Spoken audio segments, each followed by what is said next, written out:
on this episode of Smoko Sailing. And so we are ready. I'm really nervous. I don't know anything about standards. This has a bunch of functions, so let's see if this is any different. Only $1,000. I hope it's only 1,000. It's probably only 1,000. We're Armand and Leah, and this is our four-legged first mate Pinot. We bought a sailboat with the dream of quitting the rat race and sailing the world. We sold most of our belongings, moved aboard Cosmo, and transformed her into a blue water cruising vessel. A year ago, we left our jobs and took off from our home port of Monterey, and since then, we've sailed over 2,000 miles down the Pacific coast and into the Sea of Cortez. From leaky bilges to rolly anchorages and unforgettable sunsets to unexpected fixes, we're learning to live simply, sail slowly, and enjoy the chaos along the way. This is our story. This is Smoko Sailing.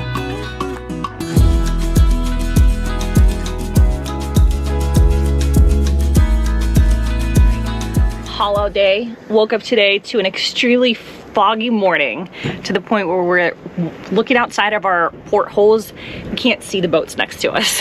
So maneuvering a boat in the fog can be a little tricky. So we were kind of hoping that the fog would bake off as we got closer to a haul out time. And lo and behold, we've got some sunlight. It's like 9:10. Our haul out time is at 10. I already hear the truck hauling someone else out. So that boat will be out of there and we'll get into that slip. This morning we did all of the necessary things. We lifted up our outboard, we lifted up our dinghy, put out our dock lines, which we haven't used since Ensenada in November, and our fenders. And so we are ready. I'm really nervous. Armand says they do this all the time. He's not nervous. I'm just really nervous. I spoke too soon about the fog. That's where we need to go.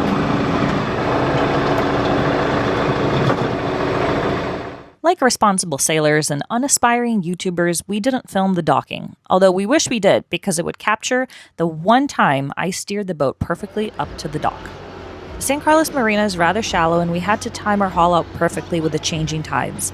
That means if we missed our time or day of haul out, we may have had to wait at least a week before our next chance. The haul out here is probably unlike the typical haul out you've ever seen where a sailboat gets taken out by a travel lift and slings. Here, the boat is loaded onto a tractor trailer and then raised up to clear the keel. Then it's trucked off to the boatyard and dry storage space about a mile away. Very nerve-wracking for us to watch the whole orchestration, but these guys do this many times a day and didn't even break a sweat.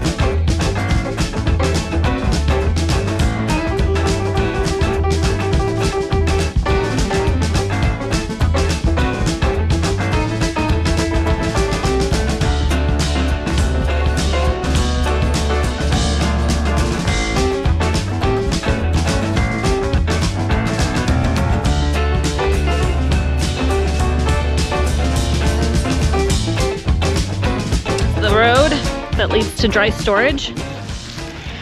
These are our Werefish badges to the 7th floor. So our innies are gonna go in once a day and work on the boat and then forget about all of the sanding, and hope people badges. Understand this the Severance reference. By the time we put it out, there'll be season 3. We have cool badges. 24-hour security. Pina, where's our boat? Which one's ours? Well, it's funny because we posted on Instagram our boat getting hauled out, and we already had some people commenting on it, like, look at that grass that's grown on there. And I said, hey, we scraped this 2 weeks ago, and this is the amount of growth that it's got on there. So this is actually pretty good. Holy shit, that's our house. Hey, don't drink that.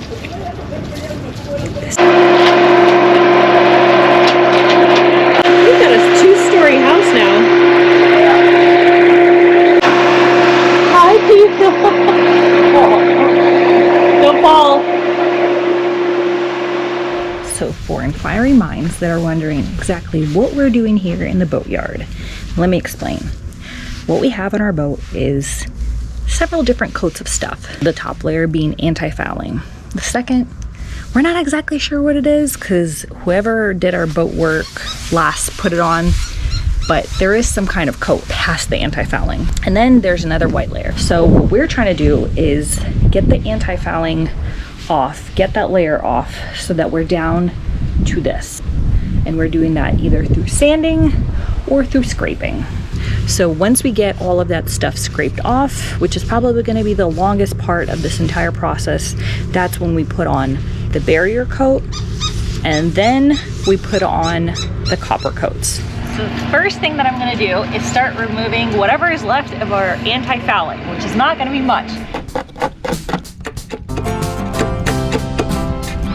What a satisfying feeling. Until you have to do it on a 43-foot sailboat.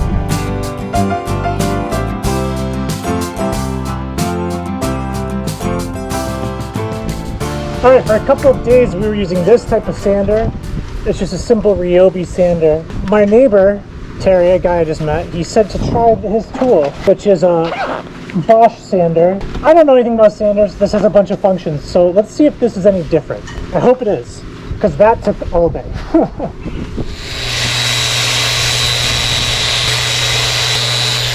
Okay, this is a huge difference. I'm either gonna buy one of these or pay him for it, but he said I could use it for a couple days, so yeah. Let's get to work. Terry, over there. Thank you.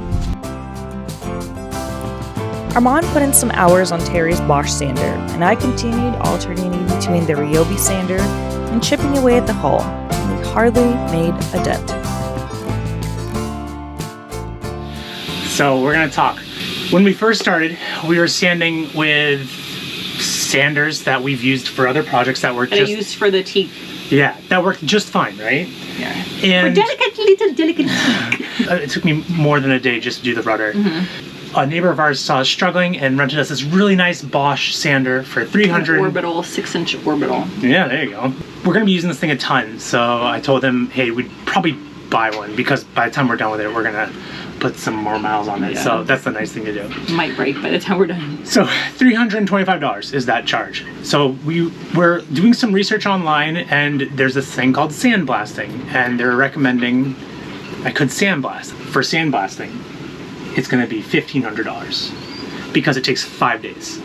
But the guy over there, Alejandro, saw me afterwards, and he asked me how much for sandblast. He said he could do our entire job for $700. Now, what we don't have to do now is buy the tool. So what do you think about $700? That's not terrible. I vote yes. Here's why. I know. I kind of feel like we're giving up. It's fucking hard. And I know. And though I've been doing some good work, we've probably done less than 5%. So we are quitting, but we're gonna put our own copper coat on. Yeah. Don't feel bad. Huge day today. We're doing the first layer of our barrier coat and copper coat, like round one. So the first thing is prep. We have to tape off some sections of the boat, and we're actually going to mark where we're going to put the lights right here. I have some drips coming from the through hole, so I'm just plugging it just to clean up a little bit of that drippage. This is our holding tank through hull, and yesterday when we came back from the bars, it was dripping. Why? I don't know. It's not like, maybe in the movie, I don't know why. Because we've had people sanding, drips. Did you taste it? Yeah, it tastes like shit.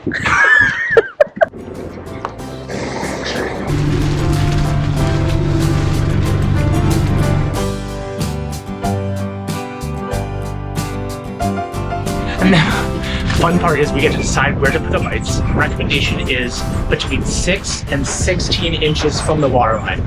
We have 2 at the bow and 1 at the stern. Let's start looking. I can do one thing. Yeah, you shouldn't forget it. At this point, we were still in the short project list and 2 weeks in the yard mindset, talking about fun stuff like installing underwater lights. But then Alejandro, the guy who sanded our boat, came by for a chat. Yeah, is that bad? Yeah. Is it cracked? No crack. It's just Worn? yeah. It's a loose bushing. Yeah. So how do I do this? Do I have to drop the rudder? Remove the bushing and chain the bushing. Plot twist. This our rudder has a little bit of play. We've heard this at night before when we were sleeping, when the rudder wasn't straight. So those things, it's like we're hauled out, so this is another thing. We can buy it and get it shipped to us while we're in the States. That'd probably be the easiest way. So what would that be? It would be dropping it putting in a new bearing and sending it back up. Saying, do we fix this now or do we wait? Well, I mean, I think I've seen someone that was doing the Pacific crossing and this kind of happened to them. It just started like wobbling so much that it started causing cracks. Yeah, I know. This is like very non-technical explanation. No, you're right. Yeah, it's just... But essentially, it's like you have this thing that goes inside the boat, right? And if it's pivoting enough, then it's going to start causing cracks. The more it moves, the more it's hitting. And after a billion times, literally hitting the hull, it can start to, or the rudder shaft break. Alejandro told us about a temporary solution, but we don't want to get hauled out next season. I don't want to haul out for like 5 more years. I'm sick of this. Like that's why we're doing copper coats. We've been here 2 weeks. We're sick of it. No, but like that's why we're doing copper coats, so we don't have to haul out. Yeah. I say we look at where the replacement is. I don't even know the size or anything. Only $1,000. I hope it's only 1,000. It's probably only 1,000. The show must go on, and we got back to measuring for our underwater lights. Again, this is a condensed version of our installation, and a full episode will be coming your way shortly. All right, this part we have to get right, because we're going to drill a hole in the boat. It's going to be up below the water line, which isn't fun. But we need to measure how far back we can go. So we have a water tank and a fuel tank. You don't want to drill into the fuel tank. Really don't, or the water tank. We might actually drill through from the inside of the boat. You know what I mean? Yeah. To make sure we're certain. So let's mark it. My only question is, how are we going to get into that area? We're taking the bed apart. Oh. There's no way around it. Yeah, we have to. Yeah. Okay. So let's check it out. We have to go up above and we'll start making a hole from the well, let's measure it. Come on down. Is it going to be flat though? Oh, that's a good question. Sure. So this is like the upside of it. Very flat. Yeah. So this will actually go through the hole and then these screw into the hole. These probably won't go through. So we're actually not making it. For some reason, I thought we're making like this size hole. Oh no. We're actually, oh God. We're also, I didn't tell you this, but we're going to fiberglass the back of it. Like inside there, we're going to fiberglass around. Yeah. Just adding reinforcement. Yeah. Cool. Ooh, mystery. What's underneath our bed? This is what we're sleeping on.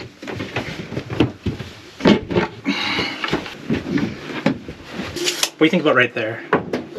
It's funny, he's asking me about my opinion as if like I know about the perfect place, like structurally where to put this. Well, think about this. This is the center. If this is the beam, they wouldn't offset the beam. So we're gonna drill a hole right here. Okay. Down. Any thoughts? Okay. No. Any questions? Yeah, this is cool. Let's drill a hole in the boat. Under the waterline. First time we've ever done this. This part may look quick and easy, but trust us, we took our time measuring the light placement and drilling the holes in the hull, because there's only one opportunity to get it right. Now that Armand's got the anchor hole drilled, which is like right in the center of the thing, and the entire javelin, which is like the little light, is completely flush with the hull, he's now marking the side holes. The mounting holes. The mounting holes. I have the holes for the wires to go through. Exactly. Exactly what you didn't say. So we're gonna have 3 holes total. I don't know what this term anchor hole is. It's the wire hole. I mean, it anchors it, right? Because now it's holding it in place. It anchors it. In fact, I don't even want I don't want to break. So what's gonna happen is we're gonna put this light on, and then we are going to glue it on, right? Do the shit out of it. Do the shit out of it. And then we can start doing the barrier coat, because the barrier coat's gonna go on the outside, and that's why we taped it earlier. So now we're roughing up these lights with 80 grit so that the barrier coating can stick to them, but also so the 5200 can stick on the back of them, because we're gonna mount this back one right now. I'm really gobbing this stuff on. Now, 2 more lights. yeah, I'm pumped at that stern one. It looks really cool. Where do we want the lights is the next question. These 2 lights. The forward lights posed a bit of a challenge, and it took us a while to figure out the perfect placement where they were just below the waterline, on a flat surface, and in an area we could easily access from the inside to do the wiring. We ended up going further forward and taking apart the V-berth bed, which also gave us an opportunity to see if Armand's anchor locker leak fix had worked. In the past, we've had a lot of water in here. We think there's water because last time I had to go in here to get the Starlink thing, there was water. So let's see just how much In a desert climate. How long has it been? 6 months? Since you thought you fixed it? Since you were upside down? Side? You were in San Diego when you thought you had fixed it. Dude, there's like nothing. And it's wicked salty. Slimy. Yeah, because it's like probably... Yeah. Because it's been there for like way too long. Yeah, this is where we might have the other lights, right, Leah? Yeah. So Armand's down there shining a flashlight. Yeah, so you can see the flashlight right here. So we're gonna mark this spot as something that's easily accessible. Maybe keep guiding it around towards the water line. Okay, perfect. Yeah. All right, back to drilling holes on our boat. I think most people would be like, you guys are crazy. Why are you drilling holes in your boat? Yeah, but this is dumb, we know, but whatever. Hey man, enjoy life, you know? Also, our boat, we can do whatever we want. I hope.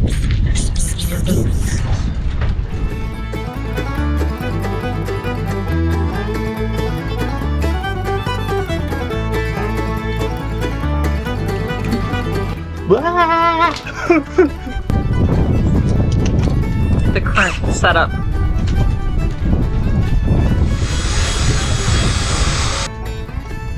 Yeah, that's good. So now we'll do the mounting screw holes, and we'll glue it in, and we'll be done to install these. Nice side. Leah's tired. We're not done because we still need to wire them for them to actually work Oh yeah. before we put all of their stuff back together. I mean done drilling holes in the boat. So we're not done. The wind is really picking up, which is going to be super fun for when we do this, the third 5200. Okay, moving high. It's so windy. I need like 5 times as much. I was like,